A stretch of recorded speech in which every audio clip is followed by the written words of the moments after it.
What's up, everybody? It's Soren Baker here on Unique Access Entertainment. As always, please hit that subscribe button. As y'all know, it's right down there and it's free.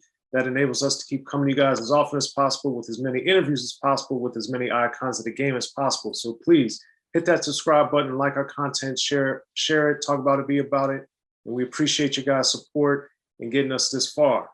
Now, today we have the honor and privilege of being joined by Master Ace. Thank you for coming through, sir. I'm always here. I'm always in the building. Yes, yes.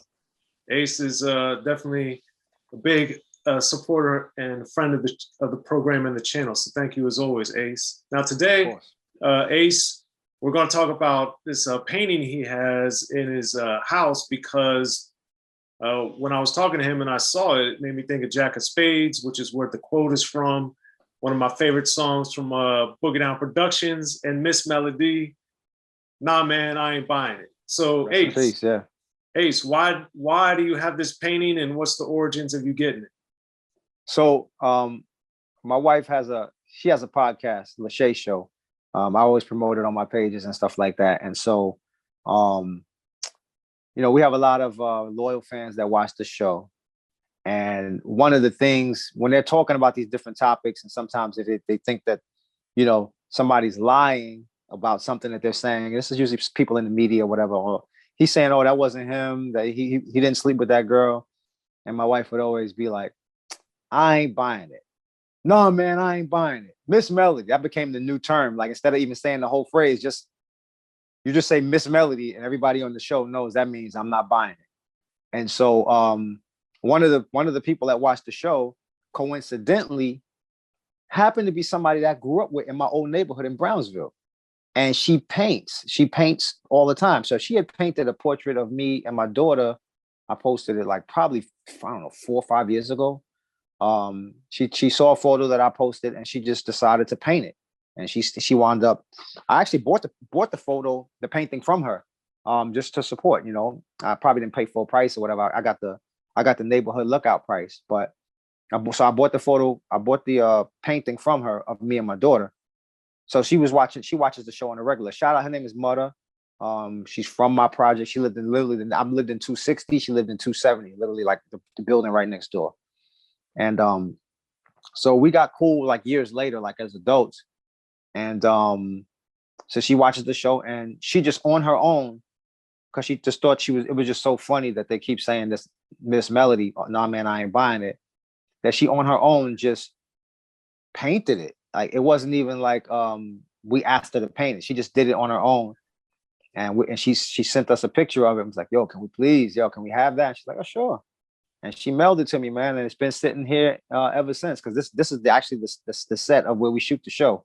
So yeah, that's the story behind it. It's just crazy that it's somebody that I grew up with years and years ago, where she's probably 10 years old and I was probably 15. So, kids that much younger than you when you're a teenager, you don't really pay attention. They're there, their name. I knew the older sisters or whatever, but I didn't. But now years later, we're like cool as hell, and she's a painter. That's crazy. I got three of her paintings actually in the house now. I actually commissioned her to paint something for my my downstairs bathroom. She painted a really nice picture for me for that, and then the one with my daughter, and then the Miss Melodie. What's the downstairs bathroom one? So because it's a bathroom, I was telling her that I've been looking for the right piece of art to hang in a bathroom, something really cool. And she's like, I got an idea. I'm not gonna tell you what it is. And I was like, cool. And she painted it and she sent me a picture, and it's a picture of a little kid. I don't know if it's a girl or a boy. Climbing into the tub, big afro, just really super Afrocentric looking, just really a dope picture. I'll take a picture and send it to you, but just a really dope piece of art. Just a kid climbing into a bubble bath. Really cool. Okay, and back to Miss Melodie. So Jack of Spades, from the "I'm Gonna Get You Sucker" soundtrack, Boogie Down Productions, amazing video, incredible song. So for you, what stands out to you when you think of Jack of Spades, the song? Everything. The beat first. KRS's voice, because his voice was just so powerful on that. There weren't. I mean, back then there was a lot of dope records that were specifically for soundtracks, and this was one of them. And the Miss Melody, Nah Man, I Ain't Buying It is probably like the highlight moment of the song, because he just kind of comes in with that one line, and if you've ever seen them perform it back in the day, the whole crowd knows that part. The whole crowd knows that part. Just a standout moment on that record, and KRS kills it as always. Absolutely.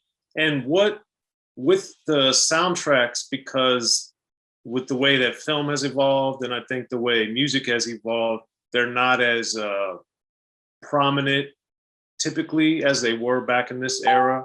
You know, we had, right. You know, especially when you think about New Jack City, when you think about Menace to Society, even House Party with these. There's a bunch. Yeah.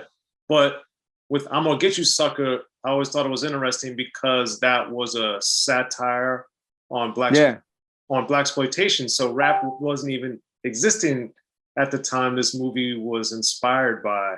So right. when you hear or when you would see a video for a rap song back in this era, this was like 89-ish, what special thing do you think it had, given where rap was in its growth and evolution in the late 80s? I think hip hop was still trying to find its way and find its identity and break through and be recognized by other genres of music. You know, most people who weren't immersed in our world, they didn't look at hip hop and rap as something that was going to be viable. They didn't think it was going to be profitable. They thought it sounded like noise. They would turn the radio if it first of all didn't come on the radio in the late 80s, like it wasn't ever on commercial radio. All we had was like two mix shows, you know, the Mr. Magic show and the Red Alert show. That was the only time you could hear rap music. You never heard it in the daytime. And you know, the rock and roll audience really disrespect.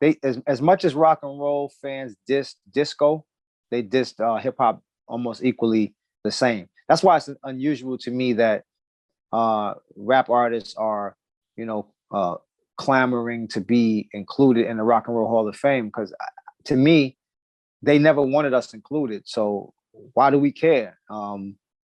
That's to me what.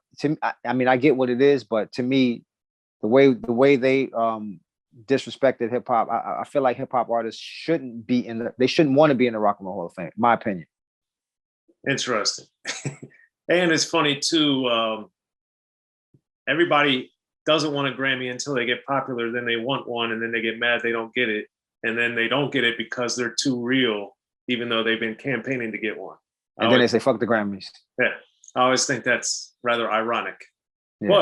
But back to Jack of Spades, that was also, because it was early, that was also interesting that they put it on the Ghetto Music, the Blueprint of Hip Hop album, because it was really made for the soundtrack. So for you, when you would get an album and it was from a movie, but it was also on the album that was coming out at around the same time, how did that affect or impact you as a fan, if at all? Did you like it? Did you not like it? Did you care? I didn't care. It made sense to me that they would put it on the BDP album, because it was a popular record. People liked that record. It was a dope record, and why wouldn't he want to put it on his album as well to help sell copies? Because look, he got a free video out of the deal. You know, the movie really promoted the single, and so why wouldn't you put it on your album as well? Now, I was very excited. I'd be disappointed when they wouldn't put them on, because that means I'd have to either buy or try to find the other one somehow. I can't remember any. I'm sure there was other songs off that. I'm Gonna Get You. It was I'm Gonna Get You Sucker, right? Yep. I'm sure there was a few other soundtrack records. I can't think of any off the top of my head that stand out to me. That were good? That were not? That were good. That were good. That were good. Well, it came a little bit later, but to me, the New Jack Hustler by Ice-T is always one of my favorites, because that was on there. Well, no, it was on the New Jack City soundtrack, and it was on his OG original Gangster album. Oh no, I'm talking about the I'm Gonna Get You Sucker soundtrack. Besides Jack and Spade, was there any other good records on there? Oh yeah, that we'll have to take a rain check on that. Okay, because I don't remember any other records, but I'm sure that there must have been something else, right? Yeah.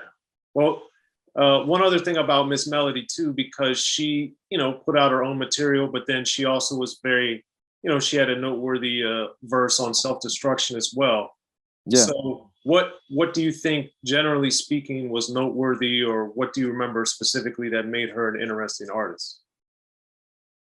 There weren't that many girls at that time that were rapping, I don't know this to be a fact, but I got the feeling that KRS probably wrote the rhymes for her, that she wasn't really a rapper, but she delivered them and she had the ill voice.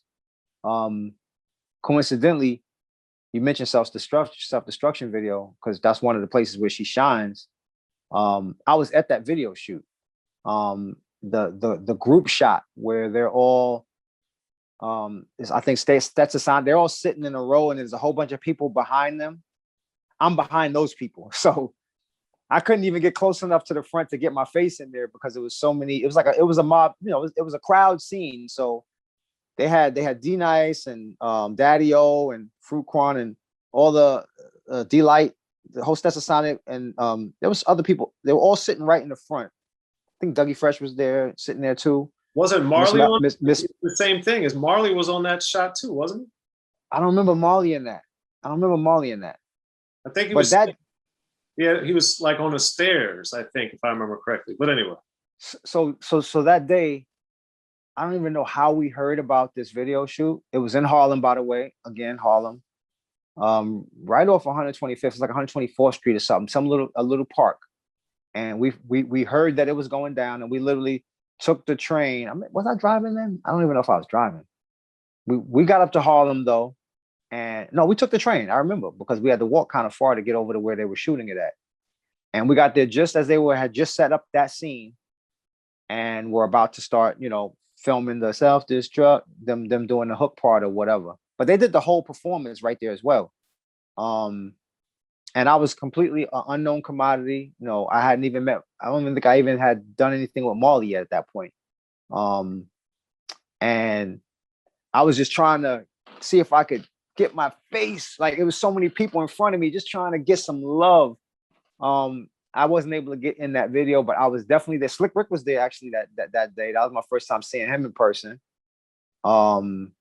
Slick Rick was there. There was a couple other notables that just kind of showed up that weren't on the song, but that were just there. I specifically remember Slick Rick being there though, because that was kind of exciting for me. Did you get to talk to him? Nah, I was on my Brooklyn shit. Like, I might admire the hell out of you, but I'm not approaching you, and I'm not, I'm not gonna give you no props because I don't know how you're gonna respond to me. So it's always that fear of disappointment, somebody that you look up to or admire or think is dope, and then you stick your neck out and then they act like assholes, then you're like, I wish I wouldn't have done that. So that's always in the back of my mind. So that's that Brooklyn shit. Like we could see Barack Obama walking down the block and be like, oh yeah, there go Barack over there. I ain't going over there, but they over there. That's the mentality. It's sad. Have you shed that? No, I have not. I'm better, but I haven't shed it. I still don't really reach out or approach people first. I gotta feel like it's a mutual vibe. If you don't know who I am or don't care or whatever, or you just in your zone, I'll let you live. Like I don't need to, because if you give me a bad reaction, then it's gonna ruin my entire day. I'm gonna talk about it for the rest of the day, pissed off. Like, so yeah, I haven't shed it. It's still part of me. Well, there it is. Well, let's any last words or any thoughts about Miss Melodie before we wrap it on this segment? Yo, man, she's a born again rebel. The violence in rap shit needs to cease and settle. Big up Miss Melodie, rest in peace. Be sure to check out the History of Gangster Rap by Soren Baker. He's official. History of Gangster Rap features exclusive interviews with Ice-T, Snoop Dogg, MC Ren, the D.O.C, and dozens of others. The History of Gangster Rap, a definitive look at how Los Angeles changed rap forever. In Los Angeles, the streets definitely set the tone of the hip-hop music. At 19, I got a $50,000 car. My whole angle always was, I'll be street, but I will always tell you the horrors that go along with this life. There will be penalties and casualties for just wearing the wrong color in somebody's neighborhood. And once gangster rap made it from the streets to the TV, the genre exploded. With Fab 5 on Yo MTV Raps with NWA. Yo MTV, it just catapulted us from being local heroes to national gangbang rappers. The history of gangster rap discusses it all from 1980 up till today. It's always gonna be shit happening in the streets. You know what I mean? So it's always gonna be something to talk about. The history of gangster rap in stores now.